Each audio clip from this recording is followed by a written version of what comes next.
guys, Whisper Gamer here.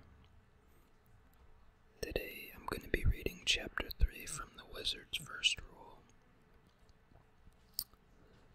Michael's house was a massive structure of white stone, set back quite a distance from the road.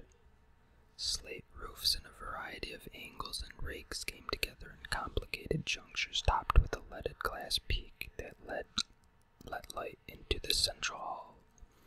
The walkway to the house was shaded from the bright afternoon sun by towering white oaks as it passed through sweeping stretches of lawn before coming to formal gardens laid in symmetrical patterns to each side.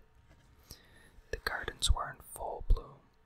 Since it was so late in the year, Richard knew the flowers had to have been raised in greenhouses just for the occasion. People in fine clothes strolled to the lawns and gardens, making Richard feel suddenly out of place. He knew he must look a mess in his dirty, sweat-stained forest garb, but he hadn't wanted to waste the time going out of his way to his house to get cleaned up. Besides, he was in a dark mood and didn't much care how he looked. He had more important things on his mind. Galen, on the other hand, didn't look so out of place. The unusual but striking dress she wore belied the fact that she too had just walked out of the woods. Considering how much blood there had been up on the Blunt Cliff, he was surprised that she didn't have any on her. She had somehow managed to stay clear while the men killed each other. When she had seen how upset he had become when she had told him she had come through the boundary from the Midlands, she had fallen silent on the subject. Richard needed time to think about it, and hadn't pressed. Instead, she asked him about Westland, what the people were like, and where he lived. He told her about his house in the woods, how he liked living away from town, and that he was a guide for travelers through the Heartland woods, on their way to or from the town itself. "Does your house have a fireplace?" she asked. "It does." "Do you use it?" "Yes, I cook on it all the time," he had told her. "Why?" She had merely shrugged as she looked off to the countryside. "I just miss sitting in front of a fire, that's all." As unsettling as the day's events had been on top of his grief, it felt good to have someone to talk to, even if she did dance around her secrets. "Invitation, sir," someone called in a deep voice from the shade beside the entry. "Invitation." Richard spun around to see who had addressed him, and was met by a mischievous grin. Richard broke into a grin of his own. It was his friend Chase. He clasped hands with the boundary warden in a warm greeting.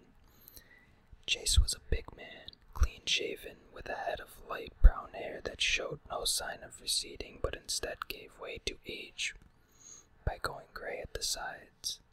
Heavy brows shaded intense brown eyes that stole slowly about, even as he talked, and saw everything. This habit often gave people the impression, a seriously mistaken impression, that he wasn't paying attention. Despite his size, Chase was, Richard knew, frighteningly quick when there was need. Chase wore a brace of knives to one side of his belt and a six-bladed battle mace to the other. The hilt of a short sword stood above his right shoulder, and a crossbow with a full complement of barbed steel-tipped bolts hung from a leather strap on his left.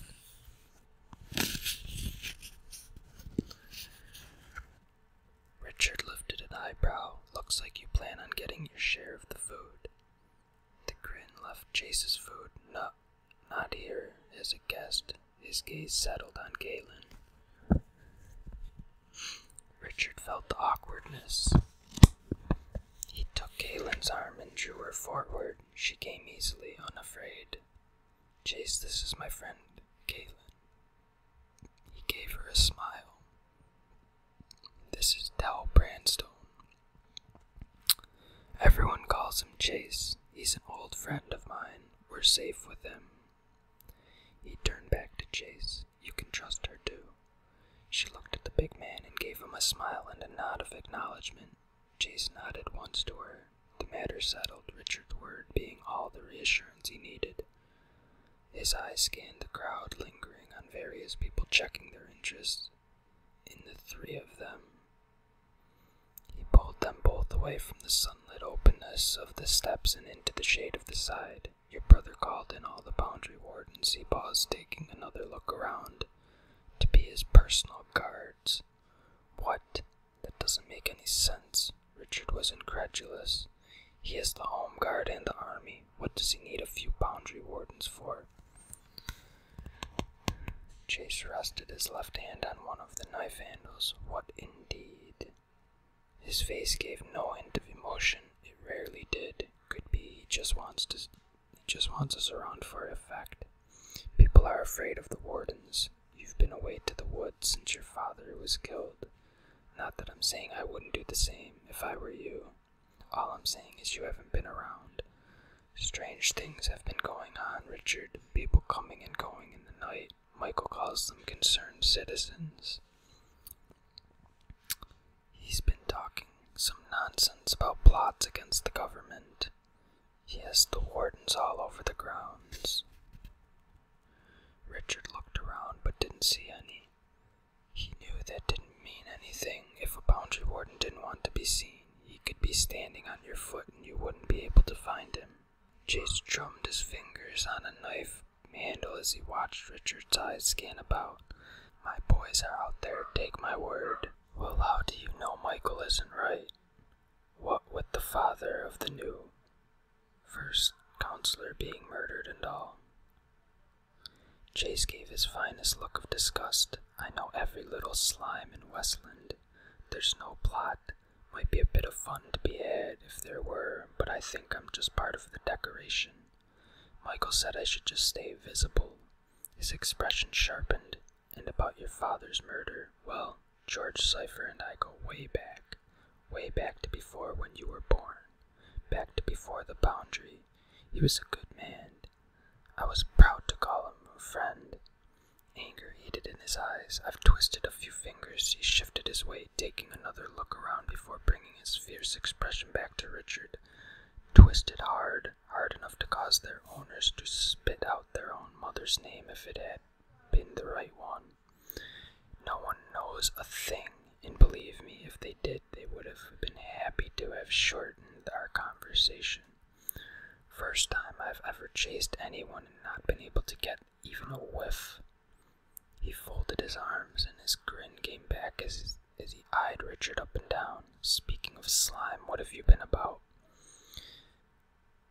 You look like one of my customers.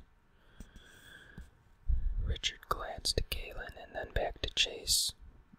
We were up in the hive and Richard lowered his voice. We were attacked by 4 men. Chase raised an eyebrow. I would know. Richard shook his head. Chase frowned. So where did these 4 fellows go after they jumped you? You know the trail across Blunt Cliff, of course. They're on the rocks at the bottom. We're going to have a talk. Chase unfolded his arms and stared at the 2 of them. I'll have a look. His eyebrows knitted together. How'd you manage it? Richard exchanged a quick glance with Galen and looked back to the boundary warden. I think the good spirits protected us. Chase shot them each a suspicious glare. That's so. Well, better not to tell Michael about this right now. I don't think he believes in good spirits. He studied both their faces, and if you think there's a need, you 2 come stay at my place. You'll be safe enough there. Richard thought about all of Chase's children and knew he didn't want to endanger them, but he didn't want to argue the point either, so he just nodded. We better get in there. Michael is sure to be missing me. One more thing, Chase said. Zed wants to see you. He's in a big fret about something. Says it's real important. Richard looked up over his shoulder and saw the same strange snake-like cloud. I think I need to see him too. He turned and started to leave. Richard, Chase said with a look that would have withered anyone else, tell me what were you doing in the hive end? Richard didn't shy away. same as you, trying to get a whiff. Chase's hard face softened, and a hint of his smile came back. Get one. Richard nodded as he held up his red, sore left hand. And it bites. Okay, guys, that's it for part 1 of chapter 3. I will give you chapter 2, maybe the middle of next week. Wednesday, Thursday. Not sure yet. I hope you enjoyed this video. Please like, subscribe, and share. I'd really appreciate it. If you have any comments, leave them below. I always try to get back to them. Peace.